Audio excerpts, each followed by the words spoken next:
Fireworks illuminated the night sky on VJ Day. Millions of Americans poured into the streets, cheering, crying, embracing strangers as World War II finally came to an end. After 4 years of unimaginable sacrifice, the United States emerged as a victorious superpower. The Axis had fallen. Freedom had prevailed. The world promised never again. Yet beneath that triumphant moment, a darker truth lingered in the shadows. The final year of the war, 1945, reshaped civilization itself. It brought decisions that saved millions, yet destroyed hundreds of thousands in an instant. It laid the foundation for a new global order, yet introduced a terrifying weapon capable of ending human existence. It fueled incredible progress, yet also cruelty, secrecy, and moral compromise. The story people celebrate is only half the truth. Behind the medals and parades were mass civilian bombings, secret government experiments, racial injustice at home, and a rising rivalry that would plunge humanity into the Cold War. Many soldiers returned home with victory badges on their chests, but invisible scars in their hearts. Lives were saved on one side of the world, while others were erased without warning. This is the story many history books never fully reveal. The dark side of America's victory in World War II. Today, we go beyond the familiar triumph.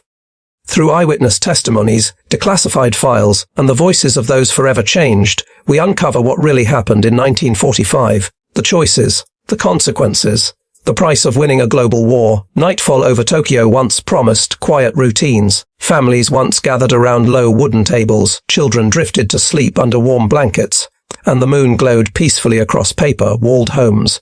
By 1945, that peace no longer existed. Fear crept into every shadow. Mothers taught their children not to look up when the air, raid sirens wailed, because the sky held horrors forged thousands of miles away in American factories. The Pacific War had already claimed millions of lives, yet the final months would bring something even more devastating. The United States believed that forcing Japan to surrender required breaking the spirit of an entire nation. No more battlefields. No more soldiers facing soldiers. This time, the war would target the hearts of cities themselves. General Curtis LeMay, a man of cold efficiency, redesigned the bombing strategy. Japanese cities, built largely of paper and wood, were vulnerable to fire more than traditional explosives. The plan was brutal in its simplicity. Incendiary bombs would drop like steel rain, ignite homes instantly, and create a firestorm so intense that the very air would turn into a weapon. On March 9, 1945, the U.S. Army Air Forces sent hundreds of B-29 bombers roaring toward Tokyo. Their bomb bays carried the fate of over 1 million civilians who slept with no idea of the nightmare about to unfold. Sirens screamed, doors flew open. Families ran barefoot into the streets. The first explosions rattled the city, windows shattering as sparks danced in the air. Then came the fire. It spread with unnatural speed, turning neighborhoods into blazing labyrinths. Cyclones of flame rose into the sky, sucking oxygen from lungs, pulling people into infernos they could not outrun. Asphalt softened like wax beneath the heat. Wooden homes burst apart. Parents clutched their children, trying to shield them from burning embers that rained like meteors. Eyewitnesses later spoke of streets filled with shadows that moved without sound. Bodies collapsed, overcome by smoke long before the fire reached them. Others ran until their clothing and hair ignited, forcing impossible decisions, jump into boiling canals to avoid flames, or endure the firestorm's heat. Many drowned while trying to escape. The Koto district became a furnace. Firefighters crumpled from exhaustion and terror. Hospitals overflowed within minutes. The air tasted like metal, thick with ash and sorrow. Somewhere above, American pilots watched the city glow like a volcano. Many felt conflicted as they witnessed an entire metropolis melt beneath them. Others carried out their orders with a hardened resolve, convinced that every life taken now meant fewer American soldiers lost in a bloody invasion of Japan's mainland. War had shaped them into instruments of strategy, far removed from the cries rising from below. By sunrise, Tokyo lay in ruins. 100,000 civilians had perished in a single night, more than the combined losses from some entire battles of the European front. Entire families vanished.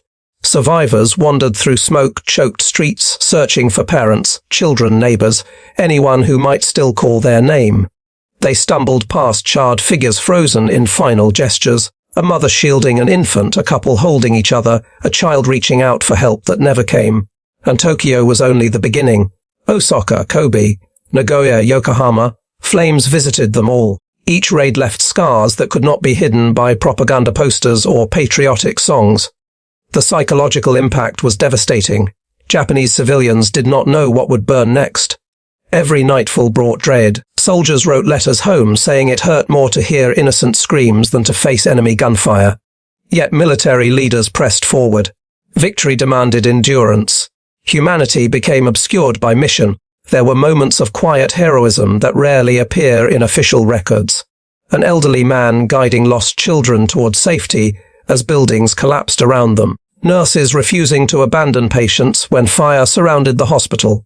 Priests opening temple doors, offering final prayers as flames consumed holy grounds. Acts of love flickered like candles against a hurricane. In America, newspapers praised the successful raids with celebratory headlines. Many citizens believed the bombings were necessary justice for Pearl Harbor and the war's many atrocities. The nation felt the desperate desire for an end, any end, to a war that had taken their sons to distant shores. Mothers read those headlines and hoped it meant their boys might return home soon. Triumph overshadowed tragedy. Yet some voices questioned the cost. Journalists and clergy quietly asked what moral lines had been crossed. Could freedom be defended by burning the helpless? Did total war erase the difference between good and evil? These debates simmered beneath the surface, rarely allowed to influence policy. The strategy continued.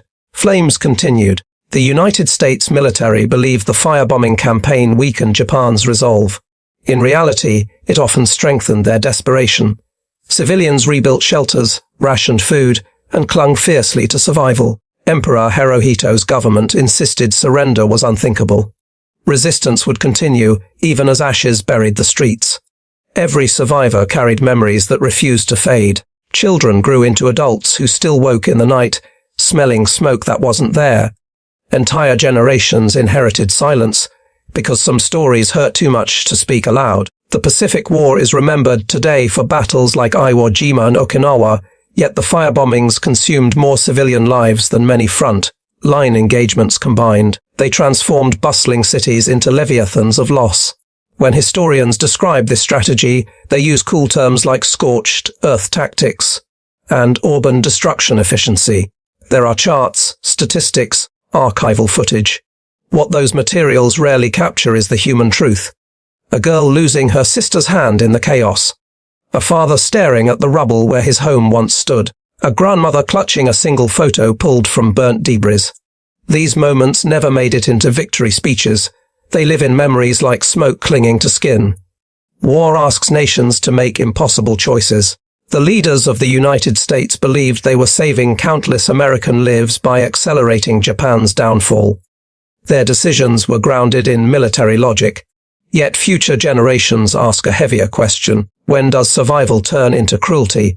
When does winning require too much? The firebombing of Japan revealed that even the heroes of history can cast long shadows. Victory often hides what it costs the defeated. The world would soon see an even deadlier example with the atomic bombings of Hiroshima and Nagasaki. The infernos of March 1945 were not a prelude to peace. They were a warning.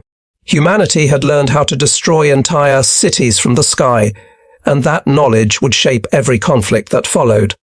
The night Tokyo burned remains one of the deadliest air raids in human history. Long after the flames died out, survivors wandered among the ashes, wondering why they had lived while so many others did not. No matter how the world interprets those events, the truth remains seared into memory. Real victory is never clean. It leaves behind scars, whispers, and the haunting question of what else might have been lost along the way. Hiroshima greeted the morning of August 6, 1945 like any other day. The sun stretched across the Sato Inland Sea, fishermen returned with their early catch, and workers prepared for another long shift in a war that felt endless.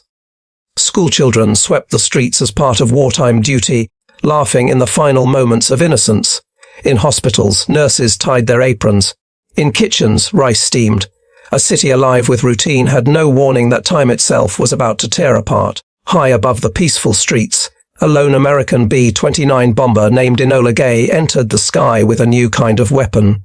Scientists at the Manhattan Project had spent years forging it through secrets and desperation.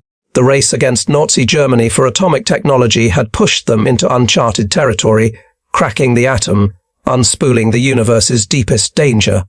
Some of those scientists celebrated their success, convinced it would shorten the war. Others trembled, knowing they had created something humanity was never meant to hold. Little Boy, the coded name for the bomb, waited in the belly of the aircraft like a sleeping monster. Colonel Paul Tibbets and his crew carried out their assignment with a soldier's discipline. They had trained countless hours knowing this mission might change the world. Yet none of them could truly understand what would unfold when the bomb dropped. Hiroshima did not hear a siren. People only noticed a silver glint overhead. At 8:15 a.m., the bomb fell silently, a brief pause, a heartbeat of ordinary life. Then the sky erupted into a blinding white flash brighter than 1,000 suns. Those directly beneath the explosion were erased in an instant. Their shadows burned onto walls like ghostly signatures of existence. The ground convulsed. Buildings disintegrated. A shockwave tore through the city faster than thought. Heat greater than any earthly fire swept outward. Human skin blistered, curled, and vanished. Roof tiles melted like chocolate. Glass shards transformed into knives. Rivers boiled. The blast turned the center of Hiroshima into a crater of agony. Every breath tasted like death. Survivors staggered toward the riverbanks, their clothes fused to their skin, eyes clouded with burns. Many wandered without understanding what had happened, whispering broken prayers. Some carried children whose small bodies had already gone limp. The most haunting were those whose injuries gave them minutes or hours, not days. They begged for water, though even a sip could seal their fate. The living landscape had become a hospital with no doctors, a graveyard with the dead still breathing. Black rain soon fell. Radiation clung to every drop, poisoning survivors from the inside. No one knew that invisible danger would haunt their bodies and children for generations.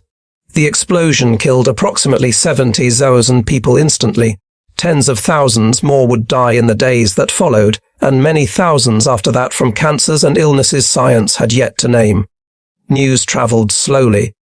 American leaders waited for Japan's surrender. Military officials said the enemy needed proof of overwhelming might. 3 days later, the same horror was prepared for another city. Nagasaki's residents gathered near churches and factories as the sky once again delivered its warning too late. The second bomb, Fat Man, detonated on August 9. It carved another chapter of torment into Japanese soil, erasing neighborhoods and futures. Even people praying inside churches turned into silhouettes in the blink of a cosmic weapon. Victors often explain actions with the language of necessity. American officials argued the bombs prevented a land invasion that might have cost millions of soldiers and civilians on both sides. They believed ending the war as quickly as possible would save lives. Families in the United States read the headlines and felt relief that their sons in uniform might soon come home. Church bells rang, flags waved. Crowds cheered victory as if war could truly be celebrated. Yet even within the halls of power, turmoil surfaced. Some commanders insisted Japan was already on the brink of surrender. Scientists who built the bomb urged demonstrations far from civilians. Moral debates flared behind closed doors. The decision, once made, would never stop echoing through history. Those who survived Hiroshima and Nagasaki carried memories more painful than any history lecture could convey.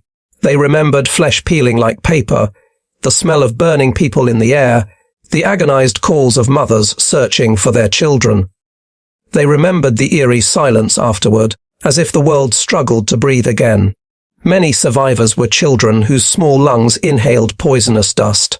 They matured into adults marked by keloid scars, whispered rumors of contamination, and the fear that their future children might suffer for the sins of war.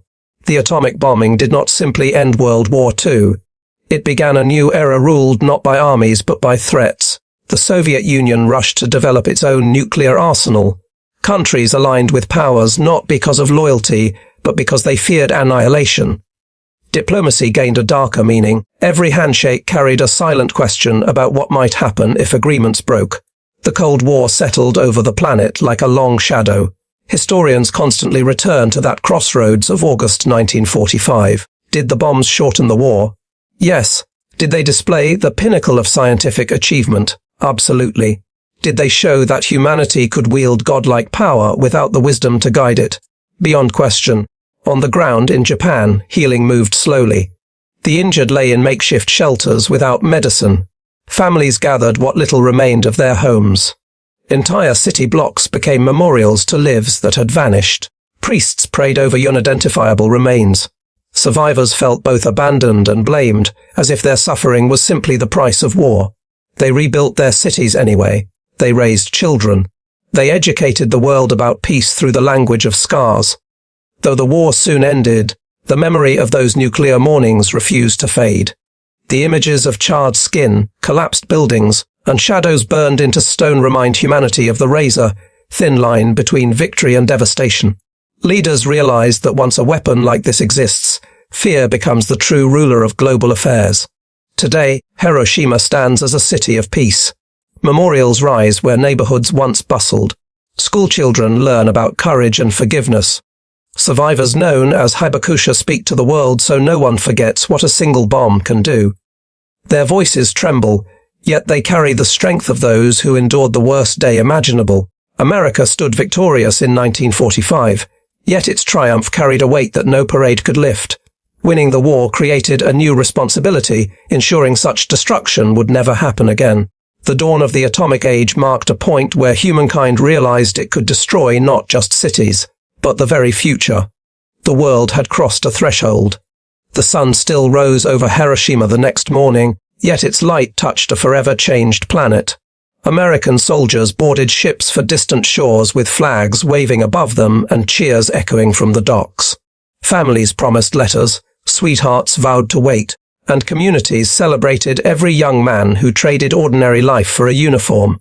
These soldiers represented unity, courage, and the promise of freedom in a world drowning under tyranny. Yet for hundreds of thousands of African American troops, the fight against fascism included another battle, one not found on foreign soil. They were asked to defend liberty abroad while enduring humiliation and segregation at home. Their story often drifts behind the headlines of iconic battles and famous military leaders. Their uniforms looked identical to the others. Their hearts held the same hope. Their sacrifice was equal, if not greater, because they were fighting for a freedom they themselves had yet to fully experience. The Jim Crow laws of the United States kept black men and women separated in schools, buses, restaurants, and votes. Racism was not rumored, it was enforced. Still, black Americans answered the call to serve. They joined the ranks, believing that if they proved their loyalty and valor, the nation would return that loyalty. Many volunteered without hesitation. A chance to crush the hateful ideologies of Nazi Germany seemed like a divine mission. Yet, from the first day of training, they were reminded of their place in the eyes of their own country. Black soldiers were sent to separate barracks, given inferior equipment, and often denied leadership roles regardless of their skill. White officers issued orders with the assumption that these men were only fit for manual labor. They loaded supplies, dug trenches, delivered ammunition. They were the backbone of the logistics that kept the war machine alive, yet rarely received recognition. The message was loud. Even without words, you can help us win, but you cannot share the victory. Despite that prejudice, remarkable units emerged that shattered every low expectation placed upon them. The Tuskegee Airmen soared through the skies with unmatched precision and courage. White bomber crews learned to cheer when they saw the signature red tails flying in formation, because survival felt more likely with those pilots as defenders. Their reputation spread from cockpit to command room, yet even after heroic missions, they returned to bases where they were forced into separate mess halls. The applause always came with a wall.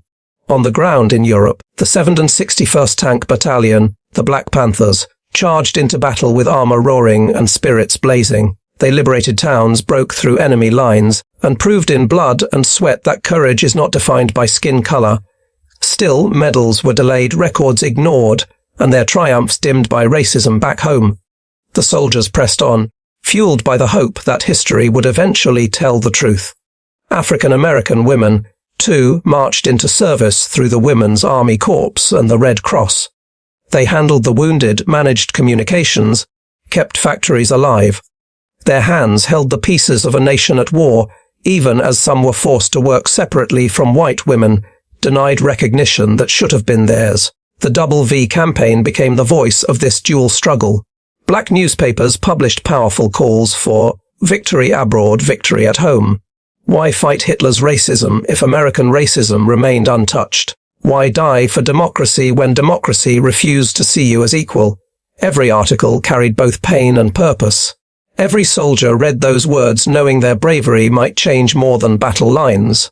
When these troops shipped overseas, they discovered something unexpected. Many Europeans greeted them not as inferiors, but as allies. Children welcomed them with smiles. Women danced with them at local celebrations. Shopkeepers treated them with dignity. It felt like a glimpse of the life they were told they did not deserve. Yet the moment they boarded ships to return home, they braced for a different reality. The color of their skin would again dictate their rights. Their return did not resemble the triumphant scenes shown on the newsreels. Some black veterans faced violence from angry white mobs accusing them of stepping outside their place. Others were told they could not vote in the very democracy they had shed blood to protect. Many struggled to find employment while white veterans ascended quickly thanks to the GI Bill. That same promise of education and economic progress excluded thousands of them through manipulation and discrimination. However, the war had changed them. Seeing the world beyond segregation awakened a fire that refused to be quieted. They had fought dictators who believed one race should rule all others. They had medals pinned over their hearts as proof that bravery knows no color. Those truths returned home with them and planted seeds that would grow into the civil rights movement. Former soldiers organized, marched, demanded the freedom they had been promised but never granted. Churches filled with veterans sharing stories that fueled determination. College campuses felt the first waves of protest from students who refused inherited racism. Black leaders found new strength in the voices of those who had faced Hitler's armies and knew fear could be defeated. White America lived with a contradiction that could no longer be ignored. The nation celebrated its victory over hatred, yet nurtured hatred within its own borders. The photos of smiling soldiers in Europe contrasted painfully with images of white-only signs decorating American streets. The world had watched the United States champion justice. Now, the world expected it to live up to that standard. The contributions of black soldiers in World War II forced America to confront itself in the mirror. Their discipline, their skill, their willingness to die for a nation that did not always love them. These were testaments etched into history, undeniable and powerful. They proved that the fight for equality could not be postponed or silenced. Many veterans lived long enough to see a nation slowly shift. They witnessed desegregation in the military, the fall of legal segregation, and new generations growing up with greater opportunity, yet they also understood that progress does not erase pain. The scars of the past still linger in stories only told among families, in medals tucked away, in memories kept quiet. World War II shaped the world in countless ways. One of its most profound legacies emerged not on the battlefield, but in the hearts of those who returned determined to change the country they loved. The very soldiers who defended democracy became the champions demanding it at home. Their triumph was not simply surviving the war. Their triumph was refusing to surrender their dignity. Their legacy lives every time someone stands against injustice, knowing that true victory is not only measured by enemies defeated, but by the freedom gained for all. Germany had fallen. The swastika no longer stained Europe. Cities once crushed under Nazi rule took their first breath of freedom. The world celebrated the end of Adolf Hitler's empire, believing darkness had finally been defeated. Yet in the quiet halls of American intelligence, another war had already begun. Not a battle of tanks or bombers, but of knowledge, science, and secrets capable of shaping the next century. American officials understood one terrifying truth. Nazi Germany, for all its evil, had achieved extraordinary technological progress. Jet aircraft, long-range rockets, chemical research, experimental medicine that crossed every moral boundary. If those discoveries slipped into Soviet hands, the balance of power in the post-war world could shift overnight. The Cold War was not declared with speeches. It sparked in the desperation to seize the future before the enemy did. So a plan was born that contradicted everything Americans had fought for: Operation Paperclip. The goal sounded simple: identify German scientists, engineers, and intelligence specialists with knowledge the United States needed. Offer them sanctuary, new identities, and fresh careers in exchange for their loyalty. Their past crimes buried, their Nazi membership scrubbed clean, their victims forgotten in official files. What mattered now was staying ahead of the Soviet Union. At first, the government insisted the program only targeted scientists who had not participated in war crimes. Investigations were ordered.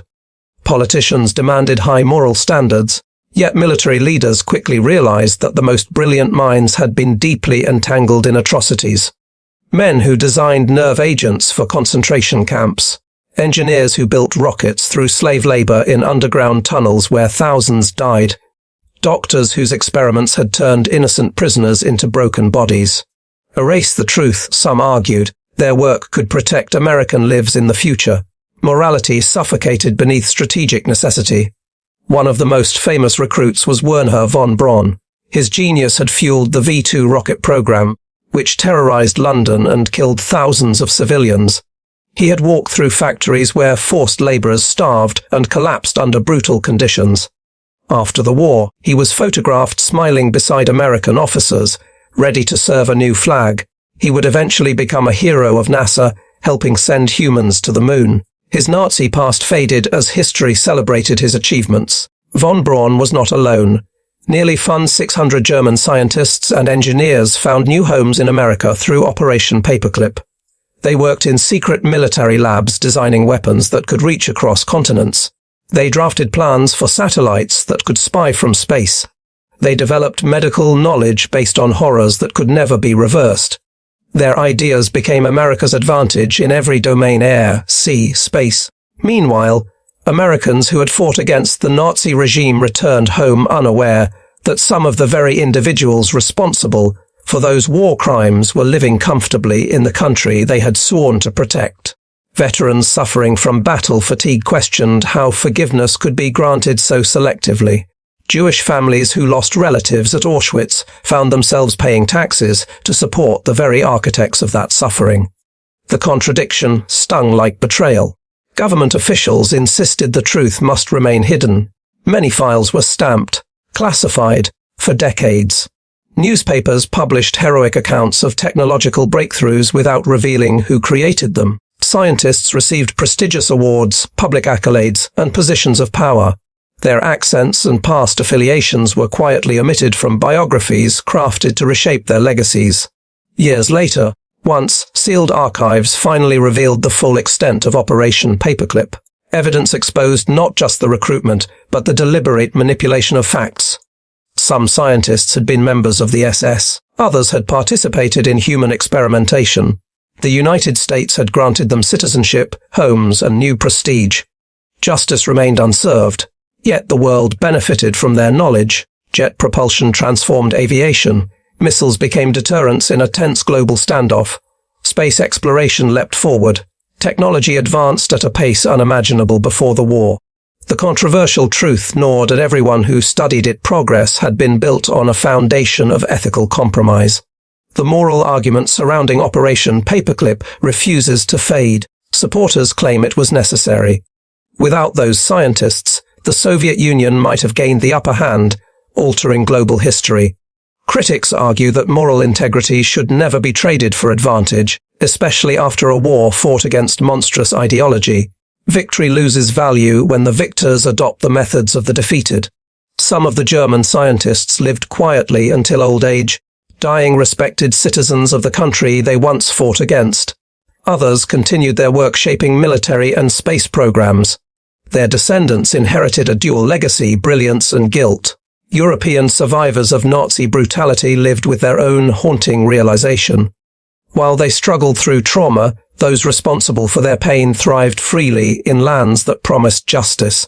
The Cold War continued for decades, fueled partly by the research obtained from these men. Rockets once designed to destroy European cities now sat in American silos aimed at Soviet skylines. The threat of nuclear annihilation hovered over the world. Every technological victory carried whispers of its origin. Operation Paperclip forces an unsettling question. Does history reward the smartest minds or the most ethical souls? Can a nation fight evil without carrying some of its shadow? In the pursuit of security, lines blurred. In the race for power, heroes and villains traded places. The United States emerged from World War II as a champion of freedom, yet behind closed doors. The battle for knowledge demanded decisions that contradicted the very principles celebrated in victory speeches. The stars and stripes soared high, yet below them walked men who once marched beneath a banner of hatred. This truth reminds us that the story of victory is rarely as pure as nations wish to believe. Every triumph comes with hidden costs. Every great leap forward leaves footprints that might lead into darkness. Operation Paperclip did not rewrite the results of the war, but it reshaped the legacy of those who won it. America had defeated the Nazi threat on the battlefield, only to invite some of its architects into its own institutions. The consequences of that choice still echo through science, politics, and ethics today. The war was over. The struggle for the future had just begun. The world had already seen terrible things in the early years of the war, yet nothing compared to what would come next. When the Axis forces ramped up their power across Europe and into the Pacific, the oceans became killing fields. Merchant ships carrying food, steel, oil, medicine, and hope were stalked by U-boats that lurked beneath waves like wolves under the cover of night. Every convoy lost meant families without supplies, armies without fuel, and nations starving for breath. Germany's Admiral Dönitz saw the ocean as his battlefield and the merchant fleet as prey. His submarines went out in packs, encircling freighters until explosions lit the black horizon. Sailors who survived a sinking were left shivering in frigid waters, while the U-boats slipped back into the deep. The British were beginning to suffocate. Their island nation relied on imports for almost everything needed for survival. Once those supply lines slowed, fear crept into every home. The United States, still new to the war, understood the urgency, yet the question hung over every planning table: could a shipbuilding effort ever match the rate of destruction happening at sea? Shipyards operated at full tilt, but construction had always been a slow art. Craftsmen bent steel with precision and patience. Welding teams moved inch by inch. Months, sometimes a year, passed before a single ship touched water. Henry J. Kaiser refused to accept that pace. Some thought him reckless. Some thought him mad. He saw the ocean not as an enemy territory, but as a vast highway waiting to be taken back. If the U-boats wanted a war of numbers, he would give them a tide that could not be stopped. One merchant ship lost must be replaced by two more. One destroyed lifeline must birth a fleet. That was his philosophy. Not merely competition, but overwhelming response. His shipyards shook the old world awake. Noise thundered from steel mills as skeletons of vessels rose like giants on the shoreline. Workers poured in from every direction, young and old. Men and women, people with experience and others who had never held a tool beyond a kitchen knife. America pulsed with urgency. The entire West Coast became a buzzing organism of riveters, welders, pipefitters, and electricians. They worked day and night, overlapping shifts, refusing silence or sleep to win the race. A Liberty ship was made simple by design. Square corners, basic engines, steel walls plain as a grain silo, nothing glamorous about them. They were not engineered for beauty or elegance. They were engineered for numbers. That was Kaiser's brilliance. Strip away complexity, increase repeatability, and let the power of mass production crush the enemy. The blueprint became a recipe that even a newcomer could follow after a week of training. Efficiency replaced tradition. Motion replaced artistry. Every improvement Kaiser introduced shaved hours, then days, then weeks from the schedule. Entire ship sections were prefabricated before being hoisted into place like puzzle pieces. Instead of an army of carpenters building each ship like a cathedral, teams specialized in perfecting one part, repeating it until flawless speed became routine.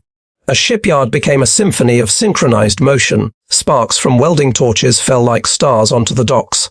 Workers counted time not in months but in record-breaking milestones. One ship launched after 244 days stunned the government. Then Kaiser slashed the number again. 90 days. 50. Then a staggering 27 days, as if time itself bowed to his will. Newspapers printed astonished headlines. Politicians visited the yards in disbelief. A challenge soon emerged: how fast could the impossible become visible? The answer came in September 1942. Workers in Richmond, California set their sights on history. They moved with a sense of mission stronger than steel. Every second mattered. Every mistake delayed victory. The nation held its breath while clocks ticked. Cameras recorded each burst of flame from a welder's torch. The ship took shape like a miracle rising from the sea. Bow, stern, decks, engines, pipes, all flying into place with breathtaking speed. On the 10th day, the hull stood ready for the water. 10th day, it felt like fiction. On the 11th, the SS Robert E. Peary slid into the harbour as a fully formed Liberty ship. Crowds cheered as if watching a resurrection. The workers celebrated a triumph that echoed across the oceans. America felt unstoppable. Liberty ships poured into the war faster than submarines could send them down. Convoys grew larger, stronger, braver. Sailors stepped aboard vessels that smelled of fresh paint and hope. Food, tanks, jeeps, and aviation fuel crossed the Atlantic in quantities unimaginable before. Every ton delivered was a step forward in the march toward victory. The tide that once pulled backward now surged. German U-boat commanders realized the nightmare they faced. Targets multiplied faster than their torpedoes. The sea filled with steel, the Axis could not sink fast enough. Their hunters became overwhelmed by the sheer supply chain America unleashed. One admiral grimly reported that he could no longer keep pace. The wolves were drowning in a flood. It was not simply ships that shifted the balance. It was the faith of ordinary people who welded together the world's lifelines. People who traded comfort for patriotism. People who showed up early, shoulders sore, eyes heavy, but spirits fierce. They believed the freedom of nations could be built into the hull of every vessel, forged by their hands, launched from their courage. Mothers who kissed children goodbye before rushing into the shipyard night. Fathers who returned from farms or factories to stand shoulder to shoulder with strangers, shaped into comrades by labor. Young workers discovering purpose as sparks danced at their fingertips. The Liberty ship became a symbol of unbreakable will. Germany had underestimated the power of industry fueled by democracy. Japan would soon discover the same truth when supplies rolled endlessly across the Pacific. The world learned that a nation willing to innovate during crisis can become a force no enemy can contain. Kaiser's fleet gave the Allies what they needed most: time, strength, endurance, a chance to breathe, a chance to fight back. Every Liberty ship delivered more than cargo. It delivered a message: tyranny could not choke out freedom if ordinary people refused to surrender. The oceans slowly changed from traps into highways once again. Where torpedoes once ruled, steel convoys carved lines of survival across continents. Those ships did not carry glory or glamour. They carried determination, sweat, and the stubborn belief that good must prevail. Their decks remembered thousands of footsteps. Their wakes wrote hope upon the waves. Liberty traveled west to east and east to west, carried on hulls assembled at astonishing speed. Kaiser never called himself a hero. He always credited the workers. The welders with grease on their cheeks. The women in overalls tying their hair in scarves. The immigrants who found in America not only refuge but a mission. A fleet rose from their united hands. A victory grew from their shared sacrifice. The tide of war shifted because they believed it could. Liberty ships were not elegant, but they changed the fate of humanity. They outnumbered fear. They sank doubt. They carried a world toward peace.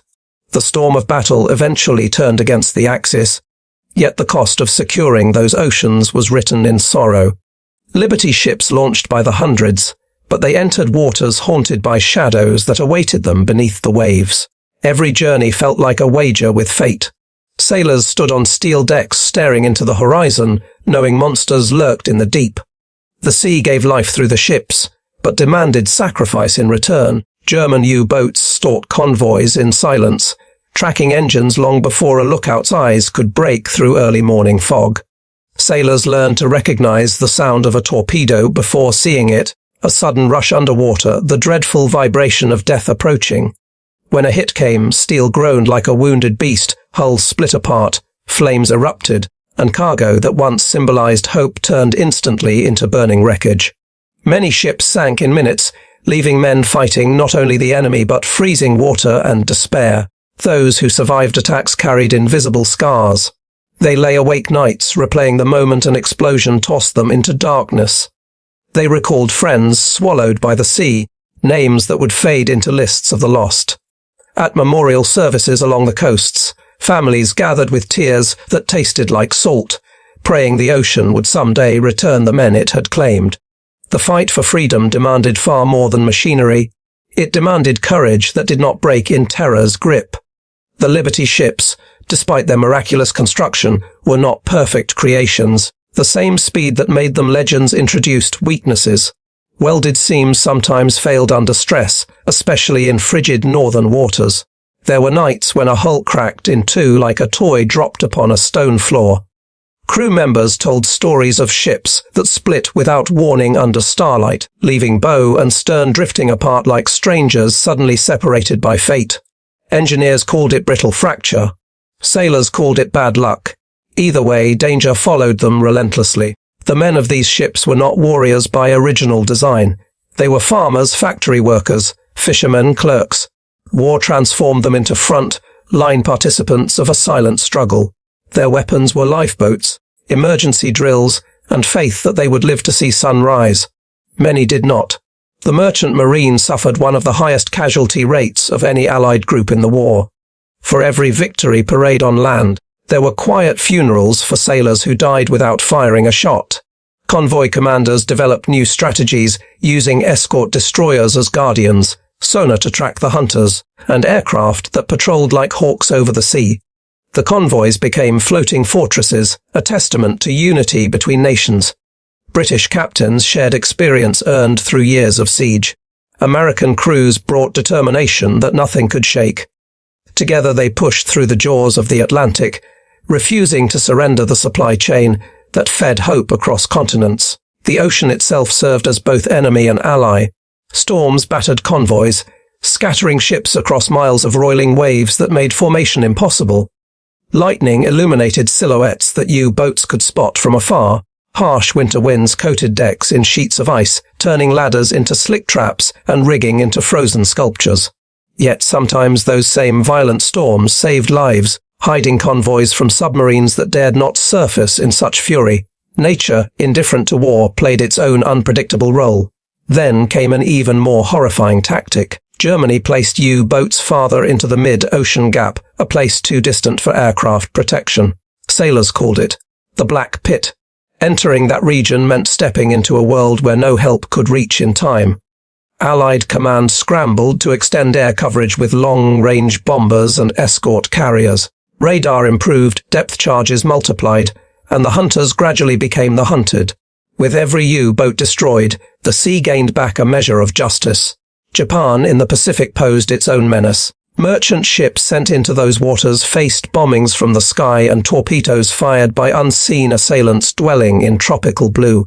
Many vessels met their end near remote islands, where only coral reefs and silence remembered them. The supplies they carried could determine the outcome of battles thousands of miles away. Liberty ships did not choose where to go. They went wherever freedom needed them, coastlines to archipelagos, cold seas to sun-scorched horizons. In moments of calm between storms and attacks, sailors forged bonds that soared above fear. They played cards under dim lights, swapped stories of home, and shared cigarettes that tasted like relief. They laughed so as not to drown in tension. Strange friendships grew from danger, knitting together souls who might never have met in peaceful times. The ship became their world. The ocean their test. Courage their daily attire. Every safe arrival in port felt like a triumph, a defiance of the enemy's determination to starve democracy. When cranes lifted cargo from holds onto foreign docks, workers cheered, knowing those crates represented lives saved on battlefronts.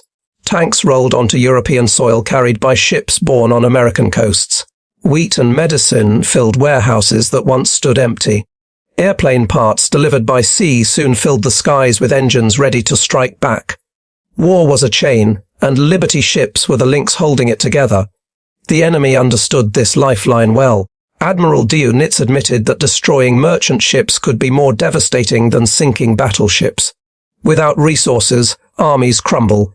Yet Kaiser's fleet made sure resources never stopped flowing. The Battle of the Atlantic, though bloody and prolonged, eventually tipped in the Allies' favor because the ocean could no longer consume more ships than America built. Those victories did not erase the memories of terror.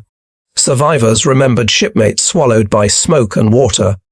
They carried guilt that they had lived while others faded into the vastness below. Many never spoke of what happened, choosing silence as their companion.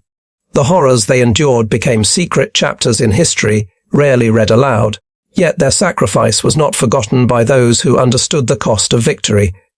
Every sunken Liberty ship became a graveyard of bravery. Every broken hull on the sea floor marked a battle in a war without fields or trenches. No trumpet sounded when those sailors died. Only the sea roared. When ports finally celebrated peace, the convoys dispersed. New wars would rise, but the memory of that desperate struggle endured. Historians later summed it up with simple statistics. Numbers built into neat charts showing ships lost versus ships built. Numbers that could never fully express the human heartbeat behind every launch. Heroes rarely think of themselves as heroes. The Liberty ship sailors simply answered the call. They boarded vessels that others doubted would survive. They crossed oceans that had become battlegrounds. They risked everything so others could fight and live. The Liberty ship program showed that courage does not always carry a rifle. Sometimes it wears a life vest, clutches a railing, and steps forward even when the waves ahead look hungry. The war at sea was not won by might alone, but by persistence written into every mile travelled. The convoy routes became the veins of freedom, pumping life across the globe until the tyrants who sought to choke the world lost their grip. Those ships, plain and uncelebrated, became the quiet saviors of a world on fire. The ocean tested them, the enemy hunted them, yet they endured, driven by the belief that liberty must not sink. The United States celebrated victory in 1945, yet history does not come in black and white. It is a mosaic of courage, fear, sacrifice, and choices that shaped the future. In winning World War II, America entered a world that would never be the same again. The war ended. The consequences did not.